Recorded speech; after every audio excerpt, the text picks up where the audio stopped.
Mari kita buka buku Lukas bab 22, ayat 20. Ia berkata, "Cawan ini adalah perjanjian baru oleh darahku yang ditumpahkan bagi kamu. Kamu yang berdosa pun tahu memberikan yang baik kepada anakmu. Lebih-lebih lagi Bapamu yang di surga. Ia akan memberikan yang baik kepada mereka yang meminta daripadanya." Memandangkan Yesus berkata, "Ia ditumpahkan bagimu." Ini benar-benar bernilai. Apabila kita menyadari nilai perjanjian baru satu demi satu, kita dapat semakin menghargai setiap titik dan setiap huruf daripada perjanjian baru. Ia sesuatu yang tidak boleh kita hilangkan. Mari kita lihat buku Ibrani bab 9 ayat 14. Betapa lebihnya darah Kristus, yang oleh roh yang kekal telah memperolehi dirinya sendiri kepada Tuhan sebagai persembahan yang tak bercacat, akan menyucikan hati nurani kita dari perbuatan-perbuatan yang sia-sia, supaya kita dapat beribadah kepada Tuhan yang hidup. Karena itu Ia adalah apa? Tuhan yang maha tinggi dan paling berharga adalah pengantara dari perjanjian baru. Karena itu Ia adalah pengantara dari suatu perjanjian yang baru, supaya mereka yang telah terpanggil dapat menerima apa? Bagian kekal yang dijanjikan. Sebab Ia telah mati untuk menebus pelanggaran-pelanggaran yang telah dilakukan selama perjanjian yang pertama. Ia jauh lebih berharga dan lebih hebat daripada apa-apa di dunia ini.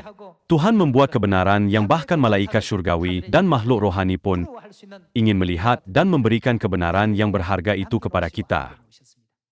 Mari kita lihat ayat 16. Sebab di mana ada wasiat, di situ harus diberitahukan tentang kematian pembuat wasiat itu. Jadi, apakah perjanjian baru? Ia wasiat rohani Yesus yang dibuat melalui kematiannya. Sebab di mana ada wasiat, di situ harus diberitahukan tentang kematian pembuat wasiat itu. Karena suatu wasiat barulah sah kalau pembuat wasiat itu telah mati, sebab ia tidak berlaku selama pembuat wasiat itu masih hidup. Mari kita pahatkan semua perkara ini sekali lagi dalam hati dan minda kita agar kita dapat memahami mengapakah Yesus berkata bahawa Dia sangat ingin menyambut Paskah.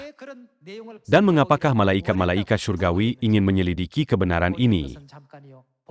Kita perlu memikirkan sebab Rasul Paulus yang melihat dunia yang tak kelihatan merekodkan. Yang kelihatan adalah sementara, sedangkan yang tak kelihatan adalah kekal. Orang yang berdosa pun tahu memberikan yang baik kepada anaknya.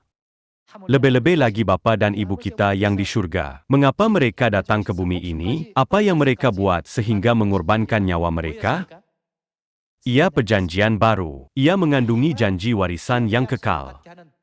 Ada nilai seperti itu dalamnya. Kita tidak boleh berbuat kebodohan, melupakan atau kehilangan perjanjian baru. Apakah yang harus kita lakukan sehingga kita memasuki kerajaan Bapa yang kekal dengan selamat? Kita harus berpegang padanya sehingga akhir. Saya harap semua anak perjanjian baru akan berpegang teguh pada kebenaran dan kekal setia hingga akhir. Saya tamatkan khutbah. Sekian, terima kasih.